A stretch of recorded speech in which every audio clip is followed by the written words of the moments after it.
What Riley Lancaster, we're at the Vancouver Carrier, and what was your favorite heartwarming charity event that you went on? This right here, now, today, this is happening. This is huge, huge. Favorite charity event? You can ask that on We Day. It goes without saying. We Day is it, as events go. And I'm not much of a one for events. You know, I prefer to do a lot of work in the field and writing articles and talking at universities and so forth. That's kind of what I do. So the big events, that's We Day. And I would never miss a We Day as long as I'm invited.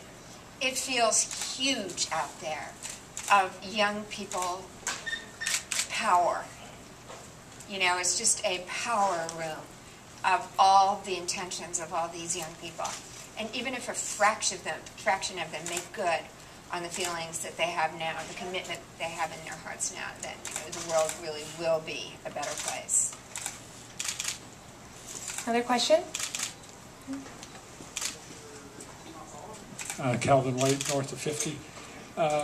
You've lived two lives. First life was a celebrity and an actress, and then there was this huge shift to an activist, Yeah. which you have demonstrated more commitment to and more staying power than virtually any other celebrity in the field.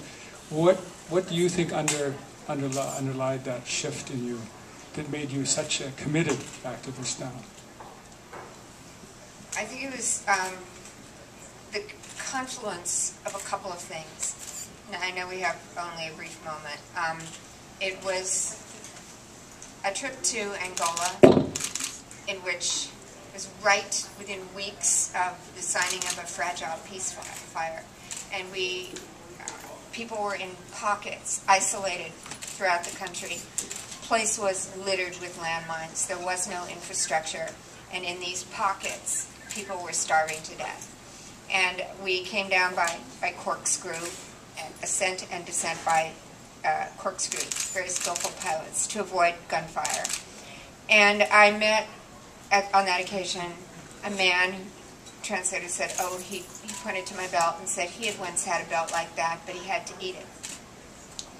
That was 2002, the year I met a man who ate his belt. And a thing like that can rearrange one, you know?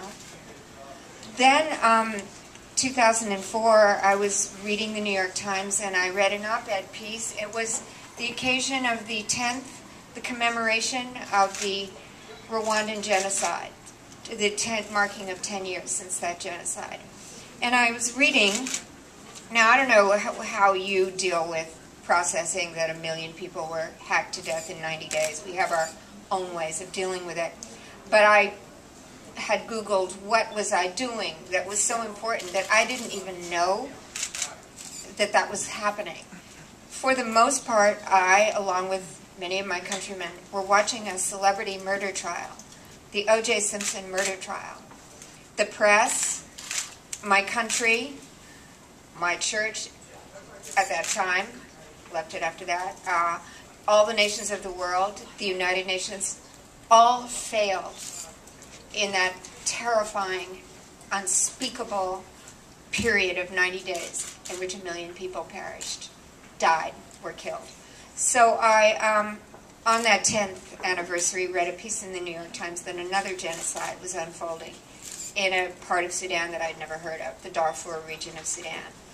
So I got myself to Darfur, and leaving, as I did, with my passport flying out of hell, I have always told my children, with knowledge comes responsibility. And I had to ask myself, what now was my responsibility? We are, after all, what we do, not what we say. So it was that a powerful and unforgettable knowing had settled into me. And it was, I felt, the word that came to mind, I guess if I had to put it into a word, was an inchoate thought that I needed to do my utmost to try to alleviate the suffering in Darfur. That sounds presumptuous, but in my own tiny way, that my utmost would be required of me. And that's really what brought me to a lot. It changed my life in terms of what I had to do with every day.